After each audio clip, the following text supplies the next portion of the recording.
I stood outside an address in Bangkok that didn't exist, holding a business card for a makeup studio that was never real. $190,000.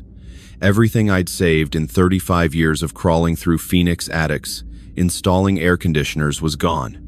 The woman I'd flown halfway around the world for, who'd called me her soulmate and promised me forever, had vanished like smoke. The landlord looked at me with pity. No one by that name ever rent here. This address, nobody use for business. Maybe you have wrong place? But I didn't have the wrong place. I had the wrong person, the wrong dream, the wrong everything. I was 59 years old, standing in a Bangkok alley with a worthless business card and bank statements showing zero balance. The woman who'd made me feel seen for the first time in years, who'd video called me every night for 3 months, who'd shared her dreams and fears, who'd made me believe that love could happen again, had systematically destroyed me while I smiled and handed her everything. But 4 months earlier, sitting alone in my empty house in Phoenix, 3 weeks after my divorce was finalized, I had no idea any of this was coming. 4 months earlier, I thought Thailand would save me from the crushing loneliness that made every day feel like drowning. I thought I'd found someone who understood me. Instead, I'd found a professional con artist who knew exactly what a lonely, desperate man needed to hear. If you've been enjoying the stories I create, please consider hitting the subscribe button. Your support is crucial for the growth of this channel and helps me dedicate time to making these videos despite my commitment to a full-time job. Thank you for being here. My name is Michael Turner, but everyone calls me Mike. I turned 59 on a scorching July day in 2024, alone in my house in Phoenix. My wife Karen had left 3 months earlier, ending 32 years of marriage with a text message. "I can't do this anymore. I've filed for divorce. My lawyer will contact you." That was it. 32 years reduced to a text message. I'd worked as an HVAC technician my entire adult life. Started at Turner Climate Control when I was 24, right after finishing trade school. Spent 35 years crawling through attics in Phoenix summer heat, 120-degree temps, tight spaces, physical labor that destroyed my back and knees but paid the bills. Karen and I had raised 2 kids. Ashley was 30, living in Portland with her girlfriend. Jake was 27, somewhere in Colorado last I heard. We weren't close. I'd worked too much, been home too little, prioritized wrong things. They grew up and left, and I barely knew them. The marriage had been dead for years. Karen and I stopped talking somewhere around 2015. We'd sit at dinner in silence, watch TV in separate rooms, sleep on opposite sides of the bed without touching. When she finally left, I felt more relief than sadness, like a weight I didn't know I was carrying had finally been lifted. The divorce settlement split everything. Our house sold for $380,000. After paying off the mortgage and legal fees, we each got $140,000. I also took my pension early at 59, reduced benefits, but I couldn't wait. About $1,900 monthly. Total assets, $215,000 in savings, plus monthly pension. Enough to live comfortably if I was careful. Enough to retire early and finally stop destroying my body in Phoenix attics. Or enough to lose everything in 4 months if I wasn't careful at all. Phoenix in summer was hell. 115 degrees daily. You couldn't go outside without feeling like you were being cooked alive. My house was in Glendale, a modest 3-bedroom that felt enormous now that I lived alone. Every room echoed with memories of a family that no longer existed. The loneliness was crushing. Not the sad loneliness of fresh divorce, but something darker, the realization that I'd spent 35 years working so hard I forgot to build anything that mattered. My kids barely spoke to me. My ex-wife was already dating someone else. My friends were work buddies I'd stopped seeing once I retired. I tried online dating, created profiles on Match and OkCupid, messaged women my age. The responses were depressing. One woman wanted someone to pay her bills. Another talked about her ex-husband the entire date. A third made it clear she was looking for a caretaker, not a partner. American women my age seemed tired, carrying decades of baggage, bitterness from failed marriages, expectations I couldn't meet. I didn't want to be someone's second chance at fixing what went wrong the first time. One evening in August, unable to sleep in the brutal heat, I started watching YouTube videos about retiring abroad. The algorithm showed me content about Thailand Americans living in Pattaya and Bangkok, talking about the affordable lifestyle, the warm weather, the welcoming culture, and the women. Older American men with younger Thai partners. Couples who seemed genuinely happy, laughing, enjoying life, looking free in ways that felt impossible in Phoenix. I told myself I wasn't one of those guys. I wasn't going to Thailand to buy a girlfriend. But late at night, sweating in my empty house, I thought about it, about companionship, about feeling wanted, about mattering to someone again. Thailand started feeling less like a place and more like salvation. In September, I made a decision. I'd sell the house, take my savings, and move to Thailand. Maybe permanently, maybe temporarily. But I couldn't stay in Phoenix, the heat, the emptiness, the reminder that I'd worked myself into isolation. I called Ashley to tell her. She sounded concerned. "Dad, that seems really sudden. Have you even been to Thailand?" "I've done my research. Lots of Americans live there. It's affordable, the weather's good. But you don't know anyone. What if you hate it? Then I'll come back. But I can't stay here, Ash. This house, this city, everything reminds me I'm alone." "You're not alone. You have me and Jake." "Do I?" "You're in Portland. Jake doesn't even call. When's the last time we all talked?" Silence. "I'm sorry, Dad. We should do better. I'm not blaming you. You have your own life. I'm just saying I need something different. Somewhere new. Just be careful. I've heard stories about Americans getting scammed in Thailand." "I'll be fine. I'm not stupid." Famous last words. I sold my house in October for $270,000. After fees and payoffs, I netted $125,000. Combined with my existing savings, I had $240,000. I sold or donated everything, furniture, tools, everything except what fit in 2 suitcases. 35 years of life reduced to luggage. On November 5th, 2024, I locked my empty house, took an Uber to Phoenix Sky Harbor, and boarded a flight to Bangkok with a connection to Pattaya. 2 suitcases, one-way ticket, $240,000 on various cards and accounts. As the plane lifted off, Phoenix disappeared beneath the clouds, brown desert, sprawling suburbs, the city where I'd spent my entire adult life. I ordered a beer and tried to feel excited instead of terrified. I arrived in Pattaya with no plan except to figure things out. I'd booked a hotel for 2 weeks. The Paradise Garden, 800 baht per night, about $24. Cheap by American standards, comfortable enough to start. Pattaya was overwhelming.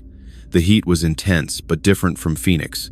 Humid, sticky, but somehow more bearable. The city was chaos, neon lights, bars everywhere, motorcycles weaving through traffic, music thumping from every doorway. Everything was cheap. Meals for $2 or $3, beer for $1, massages for $5. I could live incredibly well on very little money, but I was still alone. I'd watch couples, older Western men with younger Thai women, mostly, and feel that familiar ache. I'd sit in restaurants surrounded by people laughing and talking, and I'd eat alone. After a week, I downloaded ThaiCupid, one of the popular dating apps. I created an honest profile recent photo showing a 59-year-old man with gray hair and a beer gut. No lies. Bio saying I was recently retired, new to Thailand, looking for genuine connection. I got a lot of messages. Most were obviously fake profiles with model photos, women claiming to be 22 and interested in 59-year-old men. I ignored those. Then I got a message that felt different. The profile name was Nikki, 27 years old. Photos showed someone's stunning long hair, beautiful face, stylish clothes. The bio said, makeup artist and beauty influencer from Bangkok. Love travel, good conversation, and people who see beyond surfaces. Looking for real connection with mature man who understands life. Her message was thoughtful. Hi Mike, I saw your profile and liked how honest you are. Most men lie about their age or situation, but you seem genuine. I'm Nikki. I work in beauty industry, but really I'm just someone looking for a real person to talk to. If you're interested in chatting, I'd love to get to know you. Something about it felt authentic, not desperate, not transactional, just friendly. I replied, Hi Nikki, thanks for reaching out. Your profile caught my eye too. You seem like someone who has depth beyond the surface. I'd definitely be interested in getting to know you. What brings you to dating apps? We messaged for 3 days before she suggested video calling. I like to see who I'm talking to, she wrote. Make sure they're real, you know? That seemed reasonable. We set up a video call through WhatsApp. When her face appeared on my screen, I was struck by how beautiful she was, but also how genuine she seemed. Smiling, friendly, a little nervous. "Hi, Mike. Nice to finally see you." "You too. You look exactly like your photos." "Of course I do. I hate when people use fake pictures." She laughed. "So tell me, why did an American man come all the way to Thailand?" I told her everything. The divorce, the loneliness, the decision to start over somewhere warm and welcoming. She listened with complete attention, asking thoughtful questions, seeming genuinely interested. She told me about herself. She worked as a makeup artist in Bangkok, did some influencer work on Instagram, loved fashion and beauty. She'd grown up in a small town but moved to the city to pursue her dreams. "It's hard sometimes," she said. "People judge me for how I look, for my job. They think I'm shallow or fake, but I'm just someone trying to make a living doing something I love." "I don't think you're shallow," I said. "You seem really genuine." She smiled. "Thank you. That means a lot. Most men just want one thing, you know? But you seem different." We talked for 2 hours. By the end, I felt something I hadn't felt in years: connection. Real connection with someone who seemed to understand me. We video called every night for 3 weeks, sometimes for hours. She'd tell me about her day clients she worked with, places she wanted to visit, dreams she had. I'd tell her about my day in Pattaya, the beach walks, the food, the adjustment to life in Thailand. She made me laugh. She asked about my feelings. She shared vulnerable things about her own life, her struggles with acceptance, her fears about the future, her hope to find someone who saw her for who she really was. "You make me feel safe," she said one night. "Like I can be myself without judgment." "I feel the same way," I said, and I meant it. After a month of daily calls, she said something that changed everything. "Mike, I wish you were here in Bangkok. I wish I could see you in person." "I could come visit," I said, my heart racing. "Really? You'd do that?" "Of course. I'd love to meet you." Her face lit up. "That would be amazing. When?" "How about next weekend?" She squealed with excitement. "Yes, oh my God, yes, I can't wait." I booked a hotel in Bangkok, something nice, not too expensive. I was flying to meet a woman I'd never met in person, who I'd known for a month, who made me feel things I thought were dead. I should have been more careful. I should have listened to the voice saying this was moving too fast.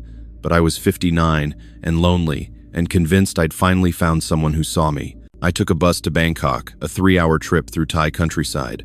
My stomach was in knots the entire way. What if she didn't like me in person? What if the connection didn't translate offline? What if this was all a mistake? We'd agreed to meet at a coffee shop in the Sukhumvit area. I arrived early, nervous, sweating in the Bangkok heat despite the air conditioning. Then she walked in. She was even more beautiful in person. Taller than I expected, maybe 5 to 10. Stunning face, perfect makeup, stylish clothes. She spotted me and smiled, walking over with confidence that made me feel both excited and intimidated. "Mike," she hugged me tight. "Finally, you're here. You too. Wow. You're beautiful." She laughed. "You're sweet. Come on, let's get coffee and talk." We sat and talked for hours. The connection I'd felt over video calls was even stronger in person. She was funny, warm, attentive. She asked about my life, my divorce, my dreams. She shared her own struggles, the difficulty of being different in Thai society, the judgment she faced, the desire to be accepted. "Most people don't understand," she said quietly. "They see how I look and make assumptions. But I'm just a person trying to find love and acceptance." "I understand," I said, "and I accept you exactly as you are." Tears formed in her eyes. "You don't know how much that means to me." We spent the whole weekend together. She showed me Bangkok, took me to markets, temples, restaurants I'd never have found alone. We held hands walking through the city. She'd lean against me on the BTS train. It felt natural, easy, right. Sunday night, lying in my hotel bed with her next to me, I felt something I hadn't felt since my 20s. Hope. The possibility that life could still hold good things. "I don't want this weekend to end," I said. "It doesn't have to," she whispered. "You could move to Bangkok. We could be together properly. I'm living in Pattaya right now. But Bangkok is better. More opportunities, more life. And I'm here." She propped herself up on her elbow. "Move here. Be with me. Let's build something together." It seemed fast. I'd known her a month, met her in person 2 days ago. But she made me feel alive in a way I hadn't felt in decades. "Okay," I said. "I'll do it." She kissed me hard. "You won't regret this, I promise." I moved to Bangkok 2 weeks later. Found a decent apartment for 12,000 baht monthly. about $360. Nikki helped me furnish it, find good markets, navigate the city. She stayed over most nights, cooking for me, making the place feel like home. Everything was perfect, too perfect maybe, but I ignored the small voice warning me. A month into living in Bangkok, Nikki introduced me to her friend Jin. They met for coffee at a cafe in Thongler, and Nikki insisted I come along. Jin was about 35, well-dressed, professional. She owned a beauty business, a makeup studio that served influencers, models, and wealthy clients. Nikki tells me you used to run your own business in America, Jin said. Sort of. I was an HVAC technician, self-employed for a few years. So you understand business, capital, investment, growth. I guess so. Jin leaned forward. I'm looking for an investment partner. My studio is doing well, but I want to expand. Open a second location, buy better equipment, hire more artists. But I need capital. How much? About 6 million baht, around $190,000. I nearly choked on my coffee. That's a lot of money. It is, but the return would be excellent. Beauty industry in Bangkok is booming. Influencers, social media, everyone wants perfect makeup. My current studio makes about 200,000 baht monthly profit. A second location could double that. And you're looking for a partner? A silent partner. Someone who provides capital, receives monthly dividends, owns percentage of the business. You'd be part owner. Nikki squeezed my hand under the table. It's a great opportunity, Mike. Jin is so successful. This could be our future steady income from the business while we enjoy life together. I'd need to think about it, I said. Of course, Jin smiled. Take your time, do your research. I'll show you the current studio, the business plans, everything, total transparency. Over the next 2 weeks, Jin showed me everything. The studio was gorgeous, modern space in a trendy area, high-end equipment, professional setup. She showed me financial statements, the numbers looked good. She introduced me to her staff, young makeup artists who seemed enthusiastic. It all looked legitimate. Nikki was excited. This could change our lives, Mike. Imagine passive income from the business, freedom to travel, security for our future together. You'd be investing in us. It's almost all my savings, I said. I know, but it's an investment, not spending. You'd own part of the business. Make money back over time. What if it fails? It won't fail. Jin is amazing at this. But even if something went wrong, you'd have me. We'd figure it out together. I consulted expat forums online. The responses were mixed. Some said business investments in Thailand were risky for foreigners. Others said if you had a trusted Thai partner and proper paperwork, it could work. Make sure everything's legal, one person advised. Contracts, ownership documents, everything official. Jin assured me everything would be legal. She'd register me as minority partner. Foreigners couldn't own more than 49% of Thai businesses, she explained. But I'd have full legal documentation of my ownership stake. After 3 weeks of consideration, I decided to do it. It wasn't just about the money. It was about building something with Nikki, investing in our future together, showing her I was serious, committed, ready to build a life with her. On a Tuesday morning in January 2025, I transferred $190,000 to Jin's business account. My savings dropped from $240,000 to $50,000. But I wasn't worried. I had ownership documents. I had Jin's assurances. I had Nikki's love. You won't regret this, Nikki said, hugging me tight. This is the start of everything good. The first warning sign came a week after I invested. I wanted to visit the new studio location, see the space, understand the renovation plans.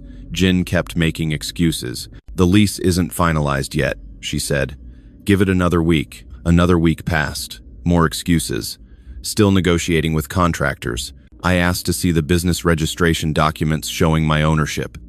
Jin said they were with her lawyer, being prepared. Thai bureaucracy is slow. Be patient. Nikki assured me everything was fine. Jin is just careful. She wants everything perfect before showing you. But doubt was creeping in. Then Nikki started needing money. Small amounts at first. Her rent was due 5,000 baht, about $150. Her phone bill 3,000 baht. Her brother needed help 10,000 baht. Each time, she was apologetic. I'm sorry to ask. I just got paid, but it's not enough. Once the business starts paying dividends, I won't need to ask anymore. I gave her the money. What was a few $100s when I'd already invested $190,000? But the requests kept coming, more frequently, larger amounts. By the end of the second week, I'd given her another 20,000 baht, about $600. My savings, $49,400. In the third week, I insisted on seeing the new studio location. I told Jin I'd go with her to check the progress, no excuses. She gave me an address, said she'd meet me there the next day at 2 p.m. I arrived at 2. The address was a building in a commercial area. I found the suite number empty space, no renovation, no activity. I called Jin phone, went straight to voicemail. I called Nikki. Where's Jin? She was supposed to meet me at the studio. She must be running late. Traffic in Bangkok is terrible. The space is empty, Nikki. There's no renovation happening. Maybe they haven't started yet. Give it time. It's been 3 weeks since I invested. Where's my money going? Mike, calm down. Jin knows what she's doing. Trust the process. But I didn't trust the process anymore. I went to the original studio location, the one Jin had shown me. The building looked right, but when I found the suite, a different business was there. A phone repair shop. Excuse me, I asked the owner. Wasn't there a makeup studio here? No makeup studio. This my shop 5 years. My stomach dropped. Are you sure? Very sure. No makeup studio ever here. I called Jin again. Voicemail. I called Nikki. She answered, sounding irritated. Mike, why are you stalking the studio? Jin is going to think you don't trust her. Nikki, the original studio location, the one she showed me, it's a phone repair shop. It's been there 5 years. That's not possible. You must have the wrong address.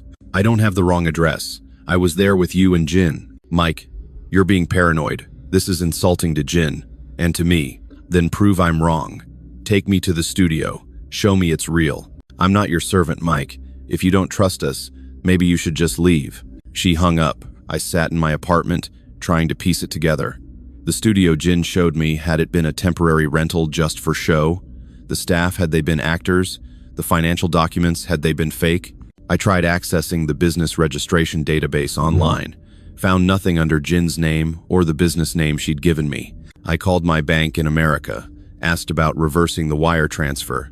They said it was impossible. The money had been withdrawn in cash from the Thai account days ago. $190,000. Gone. Vanished into accounts I couldn't trace. For a business that didn't exist. I tried calling Nikki again. Phone disconnected. I went to her apartment, the address she'd given me. The building existed, but the apartment number didn't match any actual unit. I checked her Instagram, the one she'd shown me with thousands of followers, proof of her influencer status. Account deleted. Everything was fake. The business, the studio, the staff, possibly even the friendship with Jin, all constructed to extract $190,000 from a lonely American man desperate to believe in a future with someone who made him feel alive. I sat in my apartment for 3 days, trying to understand what had happened, trying to accept that everything I'd believed was a lie. Finally, I went to the Thai police, brought all my documents, wire transfer receipts, text messages, WhatsApp conversations, photos of the fake studio. 2 officers listened to my story, looked at my evidence, exchanged glances. You meet this woman on dating app? One asked. Yes. You give money for business investment? Yes. $190,000. You have contract? Ownership paper? Jin said they were being prepared. She never gave them to me. The officer shook his head. Mr. Turner, I am sorry, but this very common scam. You give money voluntarily. No force. No contract means no legal claim. Very difficult to help. But she lied about everything. The business doesn't exist. Maybe yes, maybe no. But you send money by choice. Thai law very complicated for this situation. Can you at least try to find her? I have her photos. Her name. Name probably fake. Photos maybe not her. These people use many identities. Very professional. Very hard to find. They took my statement. Gave me a case number. Told me they'd investigate. I never heard from them again. I spent the next week trying to find Nikki on my own. Showed her photos to people in areas where we'd been. No one recognized her. The coffee shop where we first met the staff didn't remember her. It was like she'd been a ghost, a beautiful, convincing ghost who'd known exactly what to say to make me believe in something that was never real. I contacted expat groups online, posted my story, got sympathetic responses and dozens of similar stories. Same thing happened to me, one American wrote. Met someone on app, invested in fake business, lost everything. These scams are sophisticated. Rule number 1, another wrote, never invest in Thai businesses as a foreigner, especially not based on someone you met online. You got played, man. Sorry. A British expat reached out directly. I know about your situation. I'm part of a support group for scammed expats. We meet weekly in Pattaya if you want to come. I had nothing else to do. I went. The support group met at a small bar in Pattaya, the city I'd left to be with Nikki in Bangkok. About 15 guys attended, all between 50 and 70, all with versions of my story. I met mine on Asian dating, one Australian said. Lost 80,000 to a fake gold investment scheme. Mine was Thai Cupid, an American added. Fake real estate deal, 120,000 gone. Mine was on Tinder, a German said. Crypto investment, 70,000 euros. Each story had different details but the same structure.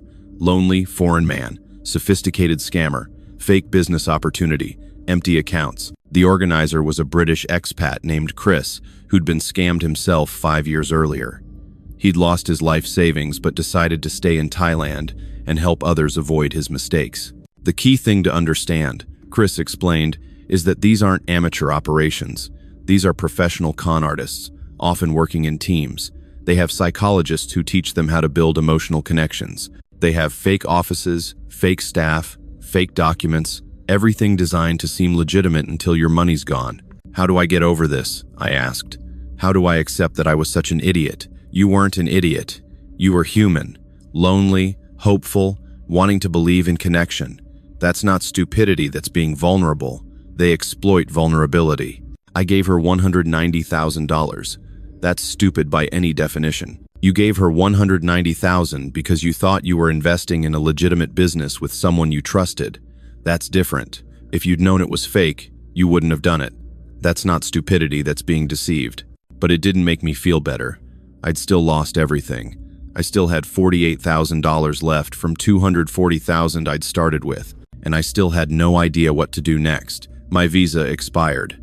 I couldn't afford to extend it properly. The fees, the documentation, the hassle. I technically overstayed by a few weeks before finally getting it sorted, paying the fine, and getting a new tourist visa. I couldn't afford Bangkok anymore. Moved back to Pattaya, found a cheap guest house, 4,000 baht monthly, about $120. Tiny room, shared bathroom, broken fan, but it was shelter. My pension came monthly, $1,900. After rent, I had $1,780 for everything else. In Thailand, that was survivable. Not comfortable, not secure, but survivable. I started doing odd jobs. My HVAC skills translated fixing air conditioners for bars, hotels, expats who needed cheap repairs. Cash under the table. Maybe $500 monthly when work was available. I had about $2,000 monthly total. Enough to eat, pay rent, cover basics, no savings, no cushion, no future beyond day-to-day survival. I'm 60 now. I look older, thinner, grayer, worn down by the heat and the betrayal and the weight of knowing I destroyed my own life. I think about Nikki sometimes. Wonder who she really was. Was Nikki even her real name? Was she from Bangkok? Was anything she told me true? Or was everything, every video call, every laugh, every vulnerable moment calculated performance? I want to believe some of it was real, that maybe she did feel something for me, even if not enough to stop the con. But I know the truth. I was never Mike to her. I was a Mark.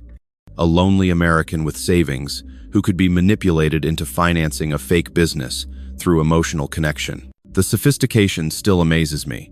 The video calls for weeks before meeting. The genuine seeming connection. The introduction to a friend with a business that looked legitimate. The fake studio, fake staff, fake documents, all designed to make me believe I was making a smart investment in our shared future. I didn't just fall for a person. I fell for an elaborate production where everyone played their part perfectly until my money was gone. My name is Michael Turner. I'm 60 years old. I live in a cheap guest house in Pattaya, surviving on pension and odd repair jobs. I came to Thailand with $240,000, hoping to start over after my divorce. Instead, I lost nearly everything to a sophisticated romance scam that exploited my loneliness and hope.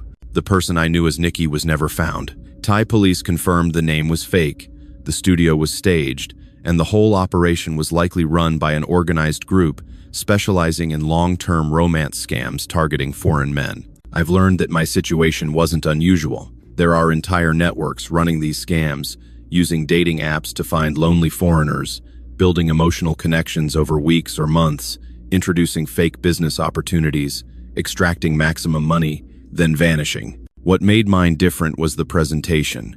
Not a bar girl asking for money, not obvious financial requests, but an educated, successful person who presented a business opportunity that seemed legitimate, backed by professional staging and documentation. I didn't think I was paying for companionship. I thought I was investing in a real business with someone I loved. The romance was the tool to lower my guard, not the transaction itself. My kids eventually found out. Ashley sends money, sometimes $500 here and there, keeping me from complete destitution. Jake sent one email, "Sorry this happened. Be more careful." That was it. My ex-wife Karen somehow heard. Sent a text.